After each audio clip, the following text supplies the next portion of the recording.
पैलवान तुषार वरखडे यांच्यासाठी पैलवान मदनाबा शेलार यांच्याकडून 2000 रुपयाचं बक्षीस आलंय। वा, बक्षीस देणाऱ्याचं खरोखर कौतुक आहे। आणि पंचमंडळी जरा सगळे खाली बसा, सगळेजण आपल्या पाठीमागे जरा नजर फिरवली तर बघा अनेक प्रेक्षकांचे डोळे कुस्तीवरती लागले आणि 24 तासानंतर हीच कुस्ती YouTube वरती नक्की झळकणार। अशी वादळी कुस्ती अनेक दिवसांपासून कोण पराजित होते आणि कोण विजयी होते याचा ताळमेळ अजून अख्ख्या महाराष्ट्राला लागला नाही, अशी ही कुस्ती आली। परत एकदा बाळू बोडके आणि हनुमंत पुरी एकाचे वस्ताद 2017 चे महाराष्ट्र केसरी आणि हिंद केसरी, तर एकाचे वस्ताद 1999 सालचे अर्जुनवीर पुरस्काराचे मानकरी। दोघांना सुद्धा सद्गुरू लाभले। श्री गुरूंसारखा असता पाठी राखा, इतरांचा लेखा कोण करी, राजियाची कांता काय भीक मागे, मनाची या जोगी सिद्धी पावे असं म्हणतात। जागोजागी संगतीला आणि गुरूंना फार महत्व आहे। हो, गुरु महिमेची फुटली पहाट आणि गुरुविल कोण दाखविल वाट। वाट दाखवणारा गुरु असावा लागतो, वाट लावणारे अनेक गुरु आपल्याला भेटतील पदोपदी। हो, म्हणून सद्गुरूंसारखा दोघांना सुद्धा सद्गुरू लाभले, तेव्हा असे गुरुचे चेले तयार होत असतात। मागच्या वर्षी काळ भैरवनाथ केसरी गदेचा मानकरी झाला हा बाळू बोडके। रहाटणी गावामध्ये पिंपरी चिंचवडच्या कुस्ती मैदानाचं वर्णन करतोय। फार चांगल्या कुस्त्या केल्या आणि आज हातवे मुक्कामी इकडे लढतोय। कोणाला सांगावं लागत नाही आता खाली बसाने बोलू नका, ही कुस्तीची नशा आहे।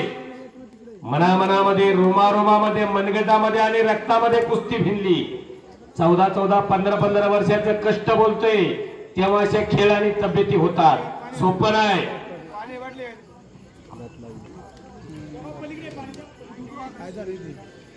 पाणी द्या।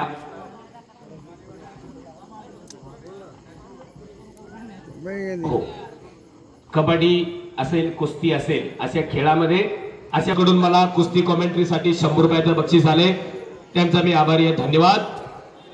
वा, जखमी झाला तरी लढतोय, याला पैलवान म्हणतात। जरा टाळ्या वाजवा त्या बाळू बोडकेसाठी। वा, हो, नाकात रक्त आलं, धडक झाली तर हॉस्पिटलचा रस्ता धरतात अनेक जण। ओठामध्ये दात घुसून रक्ताची घुसळण झाली तरी लढायला आलाय। हो, बघा जरा लढण्याची पद्धत।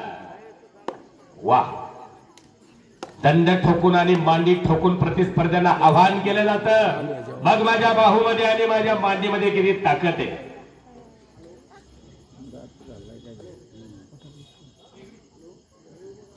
एप्रिल महिना आणि 14 मे पर्यंत रोज मैदान आहे, पण बाळू बोडके आणि हनुमंतपुरीची कुस्ती घेण्यासाठी कितीतरी लोक यात्रा कमिटी मागे लागले।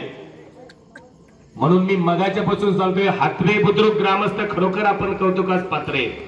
एवढी आकर्षक कुस्ती आपण घेतली। कोण जिंकला, कोण यश, कोणाला यश मिळालं आणि कोणाला अपयश मिळालं याच्यापेक्षा मैदानामध्ये पोरं लढली कशी याला फार मोठी किंमत असते। काकासाहेब शिरंगर प्रगतशील शेतकरी यांचंही ग्रामस्थ मंडळ हातवे बुद्रुक यांच्या वतीनं सहर्ष हार्दिक स्वागत। दोघेही पैलवान फक्त विजयासाठी मैदानामध्ये उतरून लढत असतात। कोण जिंकला आणि कोण हरले याला महत्व नाही, हार मानायला कोणी तयार नसतं। म्हणून भारताचे भूतपूर्व प्रधानमंत्री अटल बिहारी वाजपेयी आपल्या कवितेमधून सांगतात, क्या हार में क्या जीत में किंचित नहीं भयभीत में, कर्तव्य पथ पर जो भी मिला ये भी सही वो भी सही, वरदान नहीं मांगूंगा, अरे हो कुछ भी पर हार नहीं मानूंगा। हार मानायला कोणी तयार नसते कुस्तीमध्ये। कुस्ती एवढी सोपी नाही। पहाटे 4 वाजल्यापासून सराव चालू झाला तर सकाळचे 10 वाजलेले कळत नाही। आखाड्यामध्ये उतरलं तर यमाचं तोंड बघून उतरावं लागतं। तशी लढत मेहनत झाली तर कोणती पूर्व आणि कोणती पश्चिम हे कळत नाही। वस्ताद मनोजप्पा शेळीकरांना विचारा तयारी कशी करून घेतली जाते। नसरापूरला राज्यस्तरीय महिला केसरी कुस्ती स्पर्धेचं आयोजन केलं होतं एका महिलांच्या बचत गटानं आणि त्याचं संपूर्ण मैदानाची जोडणी या काशीनाथराव खुटवळ कुस्ती संकुलाचे वस्ताद मनोजप्पा शेळीमकरांनी केली होती आणि ती स्पर्धा फार चांगल्या रीतीने पार पडली. पेपरला बातमी छापून आली होती. राजमाता केसरी गदेची मानकरी ठरली होती प्रतीक्षा बागडे. बरोबर का अप्पा?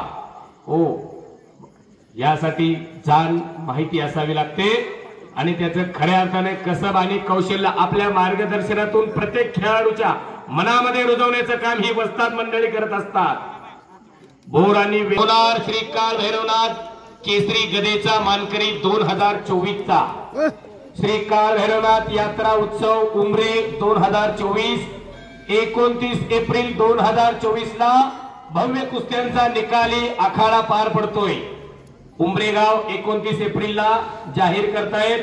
कुस्तीप्रेमी व्यक्तिमत्वांना, कुस्ती प्रेमींना, कुस्ती शौकीनांना, वस्ताद मंडळींना कुस्ती बघण्यासाठी फार मोठी पर्वणी उमरे गावामध्ये यात्रा कमिटी जाहीर करते. वा, दुहेरी पटाला इकडे अटॅक मारतोय बाळू बोडके आणि तो हल्ला परतावला हनुमंत पुरीनं. निरंतर तपश्चर्या आणि एकाग्रता म्हणजे कुस्ती. मन, मनगट आणि मेंदूचा त्रिवेणी संगम म्हणजे कुस्ती आहे. निरंतर तपश्चर्या म्हटलंय. 2 महिने कोल्हापूरला गेला आणि यात्रेच्या चौकामध्ये पैलवान म्हणून फ्लेक्स लावला जातो. असे अनेक अचानक पैलवान तयार होत असतात. सलग 7 वर्षे सुवर्ण पदकाचा मानकरी म्हटलंय मी हनुमंतपुरीला. 7 वर्ष निरंतर तपश्चर्या केली म्हणून अशी तब्येत आणि अशा कुस्त्या होतात. वा, जरा टाळ्या वाजवा कुस्तीसाठी. जबाब अशी कुस्ती. वा, मी मगाशी सांगितलं कोण लढला कोण जिंकला याला महत्व नाही, कुस्ती चालली कशी त्याला फार महत्व आहे. देवाचं दर्शन केलं. हो हो हो. 1953 साली महाराष्ट्र राज्य कुस्तीगीर परिषदेची स्थापना झाली आणि 1961 साली औरंगाबादला अधिवेशन झालं. मुंबईच्या बिरजी यादव वरती विजय मिळवला आणि दिनकर दह्यारी नावचा पहिला महाराष्ट्र केसरी आणि त्याला पहिली गदा मिळाली. हा महाराष्ट्र केसरी गदेचा इतिहास आहे. म्हणून बलवंताला शोभेन असं हत्यार द्यावं लागतं, गदा, जी फक्त पहिलवानाला शोभते. वा, बाळू आणि हनुमंत कुस्ती कळा.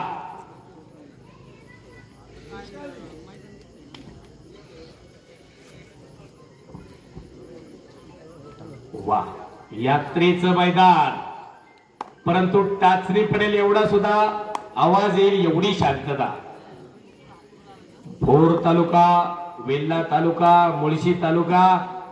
अहो, मुळशी तालुक्याचे तर कुस्तीचे संस्थापक आहेत नामदेवराव सदाशिवराव मोहिते उर्फ मामासाहेब मोहन. 1953 ते 1960 सालापर्यंत कुस्ती महोत्सव भरायचा आणि 1961 सालापासून गदेला महत्व प्राप्त झालं आणि दिनकर दह्यारी नावाचे पहिले पैलवान महाराष्ट्र केसरी झाले. आज तागायत 8 गदा या पुणे जिल्ह्याला महाराष्ट्र केसरी कुस्ती स्पर्धेमध्ये मिळाल्या. शिवराज राक्षनं धाराशिवच्या मैदानामध्ये 8वी गदा या महाराष्ट्राला दिली आणि 1975 साली पहिली गदा पैलवान रघुनाथ पवार यांच्या रूपानं. मग त्याच्यानंतर जवळपास 6 गदा या महाराष्ट्राला, या पुणे जिल्ह्याला महाराष्ट्र केसरी कुस्ती स्पर्धेमधून पैलवानांना मिळून दिल्या, ज्याच्यामध्ये राहुल काळभोर, दत्ता गायकवाड, अमोल बुचडे, अभिजित कटके, शिवराज राक्षे, दत्ता गायकवाड, कितीतरी पैलवान.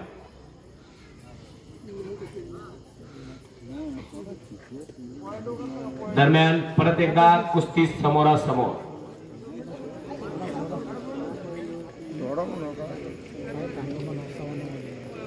दुखापतीचा जरा अंदाज घ्या यात्रा कमिटी. हो, कारण चालू सीझन एप्रिल महिना हा कुस्तीचा सीझन आहे. एखाद्या खेळाडूचं पैलवानाचं नुकसान नको आणि दोघांसाठी जरा टाळ्या वाजवा. हे गावाचं कौतुक आहे. हो, बैलाची झुंज आणि कोंब